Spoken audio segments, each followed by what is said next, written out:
नमस्कार दोस्तों, स्वागत है आपका आज की इस वीडियो में। जिस तरह जीवन एक सत्य है, उसी प्रकार व्यक्ति की मृत्यु भी एक बहुत बड़ा सत्य है जिसे कोई भी झुठला नहीं सकता, परंतु इसे बदला नहीं जा सकता। कहते हैं कि जिसने इस पृथ्वी पर जन्म लिया है उसे एक न एक दिन अपने प्राणों की आहुति देनी ही पड़ती है। इस बारे में हम में से बहुत से लोगों ने कई बार अपने घर के बड़े बुजुर्गों से कहते सुना होगा कि मृत्यु के बाद मनुष्य की आत्मा 13 दिनों तक अपने घर में रहती है। मगर ऐसा क्यों? इस बारे में क्या किसी ने सोचा? अगर नहीं तो चलिए आज इस बारे में सोचते हैं और इसके बारे में बात भी करते हैं। आखिर क्यों मृतक शरीर की आत्मा 13 दिनों तक अपने घर में भटकती रहती है। साथ ही साथ ये भी बताएंगे कि 13 दिनों तक मृतक का नाम का पिंडदान क्यों किया जाता है। वीडियो आगे से बढ़ाने से पहले आपसे रिक्वेस्ट है कि वीडियो को लाइक, शेयर और चैनल को यहाँ से सब्सक्राइब जरूर कर दीजिएगा। दोस्तों, गरुड़ पुराण में इस बारे में विस्तार से बताया गया है। गरुड़ पुराण में बताया है कि जब किसी व्यक्ति की मृत्यु होती है तो यमराज के यमदूत उसे अपने साथ यमलोक ले जाते हैं।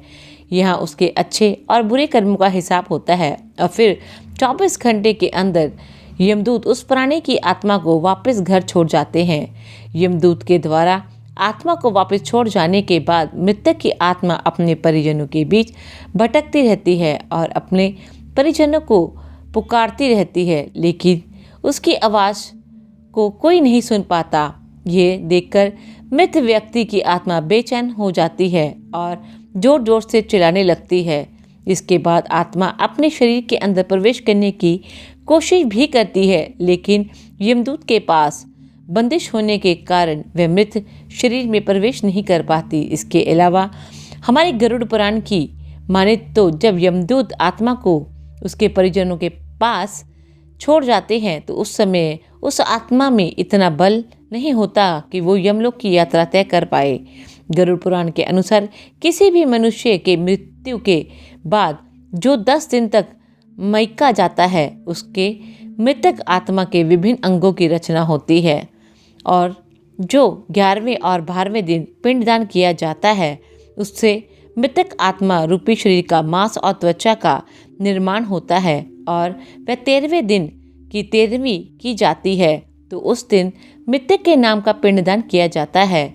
उसी से ही वो यमलोक तक की यात्रा तय करते हैं, अर्थात मृत्यु के बाद मृतक का नाम जो पिंडदान किया जाता है उसी से ही आत्मा को मृत लोक से यमलोक का यात्रा करने में बल मिलता है। इसलिए हमारे गरुड़ पुराण में बताया गया है कि जब किसी मनुष्य की मृत्यु हो जाती है तो उसकी आत्मा 13 दिनों तक अपने परिजनों के पास घर में भटकती रहती है और उसके बाद आत्मा मृत लोक में यमलोक की ओर निकल पड़ती है, जिसे पूरा करने के लिए उसे 12 महीने यानी 1 साल का वक्त लगता है।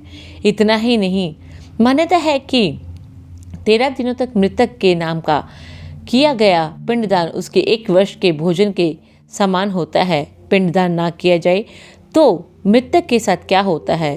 इसके अलावा आपको बता दें कि अक्सर लोगों के मन में ये सवाल भी ज़रूर आता है कि अगर किसी मृत व्यक्ति के नाम का पिंडदान नहीं किया गया तो क्या होता है। तो दोस्तों, आपको बता दें कि इसका भी वर्णन गरुड़ पुराण में किया गया है। जी हाँ, जिस मृत व्यक्ति के पिंडदान नहीं किया जाता, यमदूत उसे 13वें दिन जबरदस्ती घसीटते हुए यमलोक की ओर ले जाते हैं और मृतक व्यक्ति की आत्मा को इस दौरान काफ़ी कष्ट उठाना पड़ता है। इसलिए हिंदू धर्म में मनुष्य की मृत्यु के बाद 13 दिनों तक पिंडदान करना अवश्य माना जाता है। इसके अलावा आपको बता दें कि 13वें दिन परिजनों के द्वारा मृतक व्यक्ति के नाम का जो भोज करवाया जाता है, अगर वह कर्ज लेकर किया जाए तो मृत व्यक्ति की आत्मा को शांति नहीं मिलती। इतना ही नहीं, गरुड़ पुराण के अनुसार जो व्यक्ति जीवित रहते हुए अच्छे कर्म करता है, मृत्यु के बाद उसकी आत्मा को यात्रा के दौरान यमदूत कोई कष्ट नहीं देते और यदि व्यक्ति बुरे कर्म करता है तो उसकी आत्मा को यमदूत यात्रा के दौरान कई यातनाएं देता है और आत्मा को कई कष्ट भोगने पड़ते हैं। दोस्तों, वीडियो कैसा लगा हमें कमेंट करके जरूर बताएं। साथ ही हमारी वीडियो को लाइक, शेयर और चैनल को यहाँ से सब्सक्राइब जरूर कर दीजिएगा ताकि आपको ऐसी और कथाएं मिलती रहें।